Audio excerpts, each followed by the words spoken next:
Hello and welcome to Profiles and Issues, the news talk show that gives you in-depth interviews with prominent people in the news. I'm your host, Dennis Rudin. Join us each month on Cablevision, Channel 75, Verizon Fios, Channel 34, or on your computer or iPhone on YouTube.com and www.greenbergny.com. Go to the left-hand green side of the website page and press Public Access TV on demand to view the broadcast right away. We want to make the program interactive with you, the audience, so please email us at profile.issue@yahoo.com. Let us know your opinion about the program and the issues presented. Paul Feiner began his career in public service at the age of 12 in 1968 on the congressional campaign of Ogden Reed. At the age of 16, as a chair of the Teen Democrats of Westchester, he persuaded the county to open the Bronx River Parkway on Sunday for cyclists, which is still in effect today. In 1982, he received the Common Cause Public Service Award for his outstanding contributions to the public interest in the areas of government performance and integrity. In 1983, he defied the political experts and took on the establishment and was elected to the Westchester County Board of Legislators, where he led the effort to open committee meetings to the public. In 1991, he was elected town supervisor of Greenberg and has had numerous accomplishments, too many to mention in this intro, and is currently serving in his, I believe, 26th year in this office. Paul is considered to be a master at retail politics.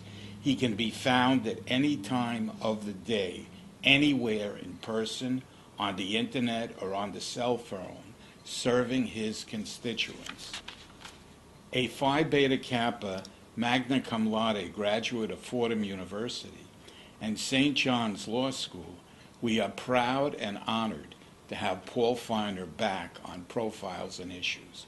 Paul, great to see you again. Thank you. That was the best introduction ever of me. But the fact is, you have had a fantastic career. I'll let the audience in on a little secret. When I met Paul, we were both young men, and Paul knew you knew exactly what you wanted to do and where you wanted to go in life. I think the average person may have goals, but they're not exactly as focused as you were. And you also, at the time, I was involved in party politics and a lot of young people, and you spoke, you were not only enthusiastic, but you supported our efforts, and you encouraged people to get engaged. And you've been doing that, and that's a fantastic legacy. Now, is it 26 years? This is my 27th. 27th. I'm a little laryngitis, so sorry. All right, I'm sorry about that, right. All right, now we have to get down to the serious stuff. Okay. But you can still smile. And I'll try to... And if it's a tough question, then I won't answer. Well, don't worry. You're not going to lose $64,000 on this point. All right. Paul, recently the Congress, the Republican-controlled Congress, had passed a legislation limiting state and local tax deductions to $10,000 on property taxes and income taxes. And besides people being anxious about that, one of the questions that people have is, how is it going to affect their local towns, their taxes, and their programs that are currently in existence? Well, we're going to have to wage a major effort to streamline government and to figure out a way of reducing the burden that people have in terms of paying, property taxes, because people cannot get the tax deductions anymore. So I think there's going to be more pressure placed on all governments to find more shared opportunities.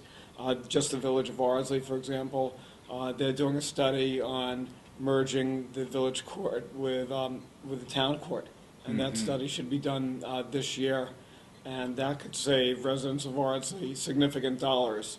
But when you're trying to get consolidation, it works best when it's not forced on others.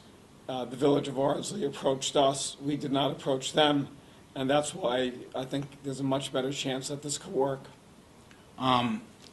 It may be too early, but it's out there, the speculation. So I want to talk to you about it. And I think a lot of taxpayers have anxieties, rushing to try to pay their 2018 taxes before the deadline. Well, we had a few thousand people who waited online, and the last few days of the year, they just, we're here at Town Hall prepaying their taxes. I got calls from people in Germany, Jerusalem, Mexico City, people who live in the town who were on vacation, and they paid through the internet. People were really, it was really amazing. The governor announced a plan authorizing municipalities to accept taxes on a Friday afternoon, and we had to change our computer operations, our programs, organize this within a matter of a couple days, and it was a very successful effort. One of the things, and I'm not endorsing, I'm just saying this as a fact. One of the things which you do, and you do it well, you have, I guess, this texting network, right? And you let people know everything right away. So those of you that have cell phones, when you get up in the morning, if you don't know about the weather conditions or whatever, get on Paul's list. You tell them literally every road conditions. I saw yesterday we had really bad weather that you were telling about the snow on the platforms and the railroads. You know what? When I hear a couple complaints from people, then I realize that those couple citizens who write to me represent a lot of other people who have similar complaints. And I like to keep people informed, and I feel that if people know what's going on, they'll have a better appreciation for the reasons why we're making decisions. And I think people are willing to give you the benefit of the doubt as long as you're transparent, right, and as long as you're open. And we don't do everything perfectly. Nobody does. But if you admit your mistakes and you let people know that you want to outreach to them, I think that they really appreciate it. All right, I just want to, since we were speaking about the weather, I just want to take it a step further. We had some serious issues, like at High Point, I think they had to evacuate the building. Which departments do residents contact in cold weather for, like, cracked pipes, power outages, heating problems? Is it your office? Is it the Department of Well, which is people could always contact me, and I try getting back to people within minutes, especially if they email me. My email is pfeiner, Feiner, at greenbergny.com. The building department, handles a lot of these building-related issues, but it's probably easier for people just to reach out to me because I could refer the problem to the right people, and we usually get back to people almost immediately. If there's like a power outage, we have a CERT team made of volunteers. We provide temporary shelter, and when we had the problem recently at High Point, we even had buses in front of the building, so people could basically get warm if they want to. I understand. So, just going back, you don't anticipate any cuts in any local programs for this year that you had last year? We're always trying to tighten up, and sometimes what we do is through attrition, we don't rehire, Right. but I don't see major cuts in 2018. We have a new county executive who shares, I believe, your or similar philosophy. And of course, you have a governor also who I think shares your philosophy. I'm not sure at times with Governor Cuomo. Is there any chance, even though, a lot of the money used to come from the federal government, is there any chance you're going to consolidate with those two? I mean, can they, offhand, is there any way the county can help you or the state can help you with Well, local programs? I feel that the county could take over some responsibilities of local government. For Such example, the county really should be doing a reassessment of all county properties like Greenberg did, a couple of years ago. The assessor's office could really be a county-wide function. Perhaps purchasing, long-term, maybe the county could deal with, purchasing. I feel at the state level, the Department of Social Services could all be done by the state. The Department of Health could all be done by the state. I think there's too many layers of government in New York, and I think that we could, through consolidation, save money. The courts and Greenberg. Yeah, I understand the new county executive, George Latimer.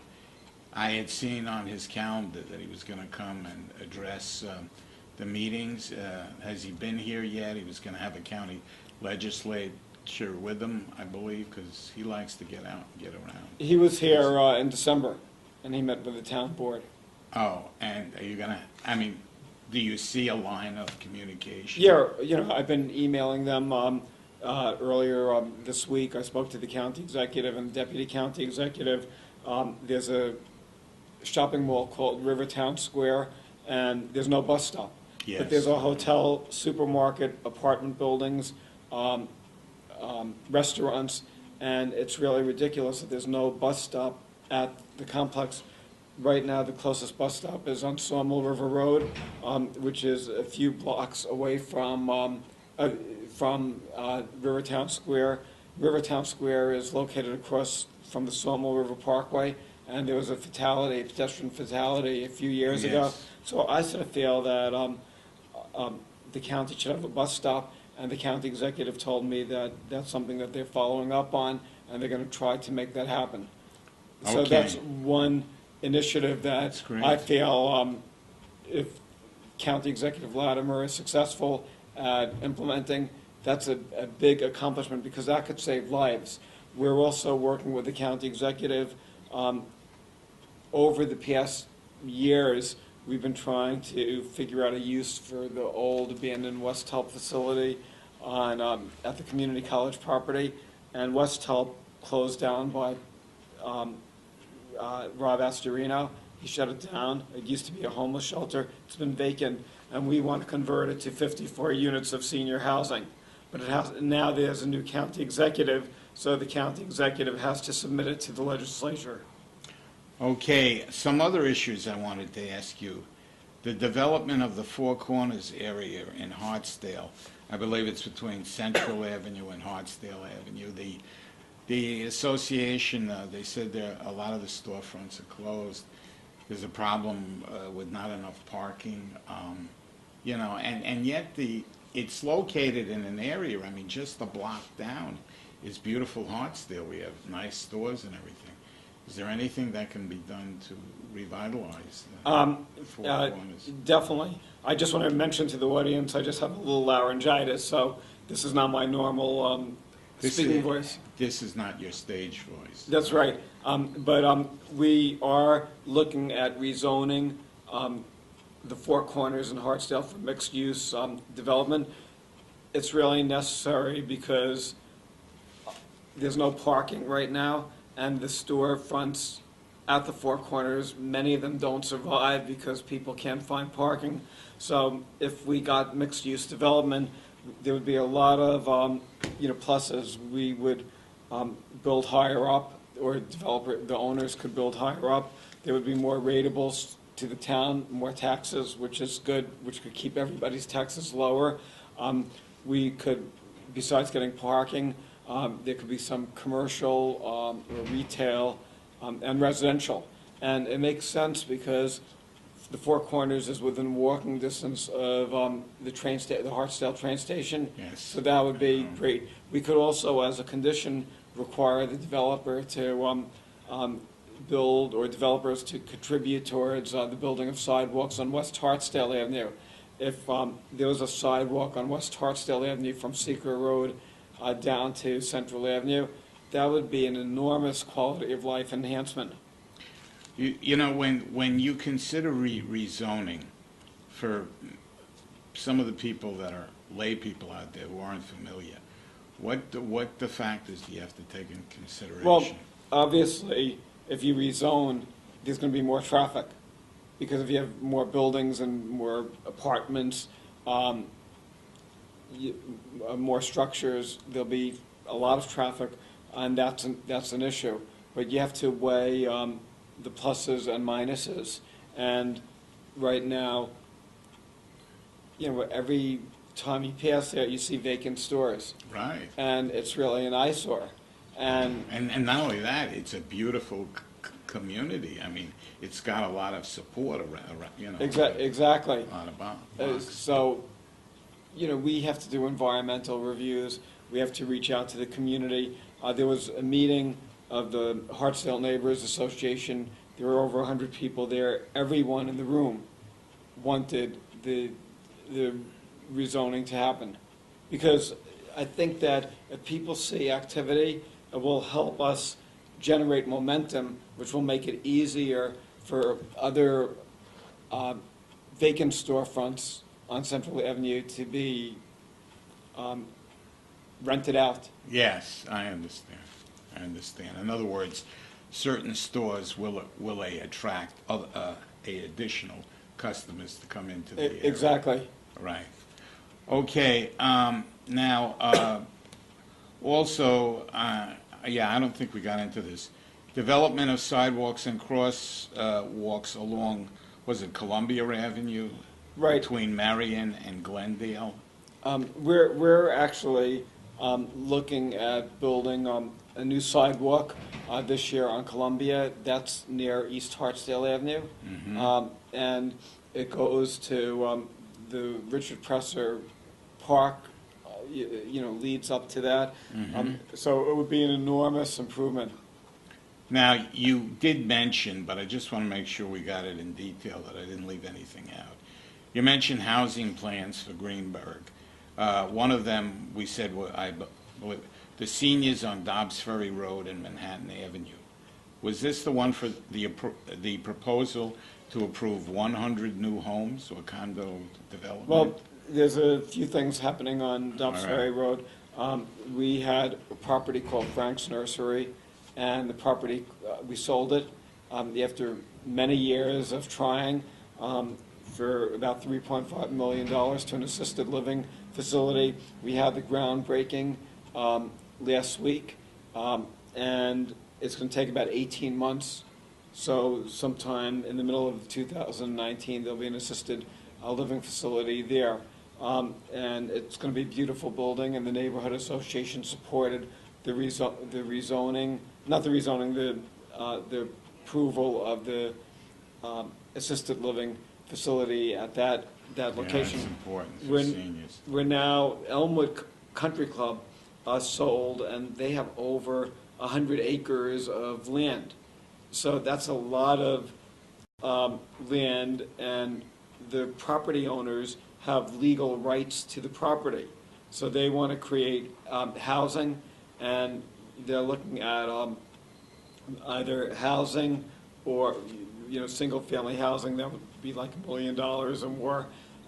The other option would be like a condo townhouses for 55-year-olds and over. And they're offering, if they do that, if we give them permission to do that, to donate, I think, 14 acres of land back to the town. Might be a little bit more, but that's my recollection. Calendar-wise, How long is all of this assessment going to take? When will you be able to know whether some of these projects are going to definitely come to fruition? Sometimes they take a year, 2 years, it could be 3 years. Right. If it's controversial, it could be 5 years. You never really know. No. The mixed use on East Hartsdale Avenue seems to have a lot of support, so that, I think, could happen within like a year and a half. What I will tell our viewers, though, is Paul gave his email out. You want to give it out It's again? P. Feiner, Feiner, at greenbergny.com. If you have a special interest in what we've mentioned and you want to put pressure on the town board to move, I think reach out to Paul. I mean, he's always there, but reach out to him also. And you could also call me on my cell, 438-1343. Yeah, you are unbelievable. You know, when I was very young, doctors used to make calls, and that's what you remind me of. Well, we do make house calls. If you can't come to town hall and you call me, I'll come to you. Okay. Next.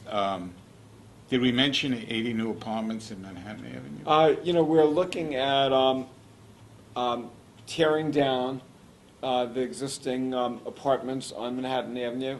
There's, I think, over about 30, and building new, modern senior housing. And we're working with the Greenberg Housing Authority, and hopefully there'll be a lot of progress on that in 2018. What makes this job really interesting is there's always progress and there's always activity. So, I could be working now on, senior housing, an apartment complex, and it may take 2 years, but 2 years ago I was working on something else, and all of a sudden in 2018 it happens. So, for example, like the West Help Senior Apartments, that probably will be built, this year. So then you feel that there's progress. That's terrific. That's terrific. But also, I think the fact that there's constant engagement with the citizenry, I think that that's they feel real. that they have a part. They do have a part because we've actually made many, many changes over the years and changed our mind on things after reaching out to the community. When we were talking before about the Frank's Nursery, I wanted a sports bubble, and people in the community were livid. They didn't want it, even though I thought it was a good idea. So what happened? The community won, and they got the assisted living. It's terrific. That's good.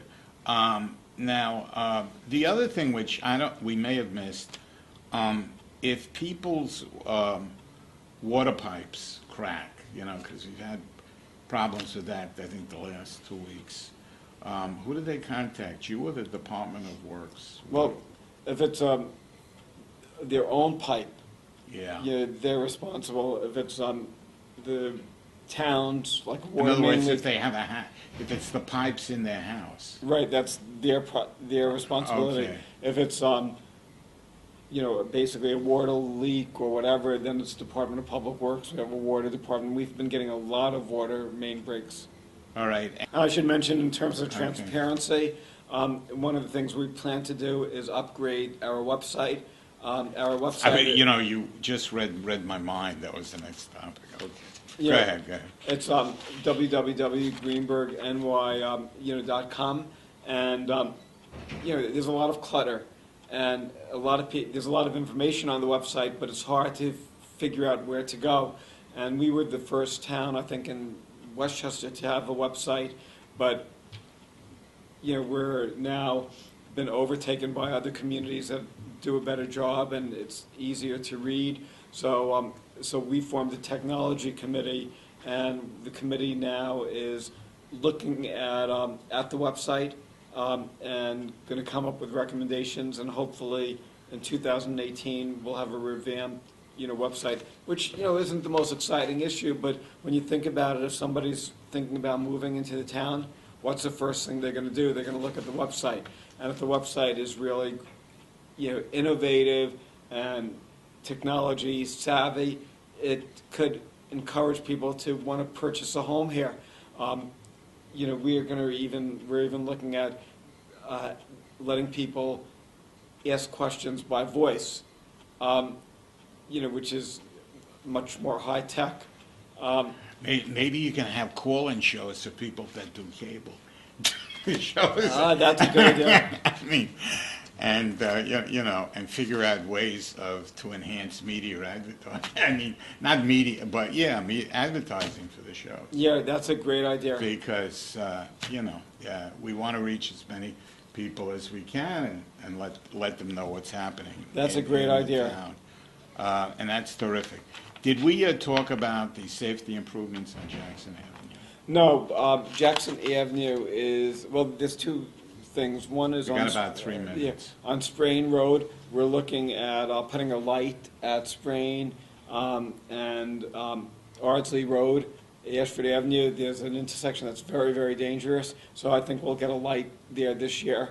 And on Jackson Avenue, there's about $7 million worth of road improvements that have to be made. There's a lot of curves and the road is windy. We need a stoplight. It's very, very expensive. And Jackson Avenue is being used by a lot of people who want to go to Stu Leonard's, Rich Hill, Right. Costco.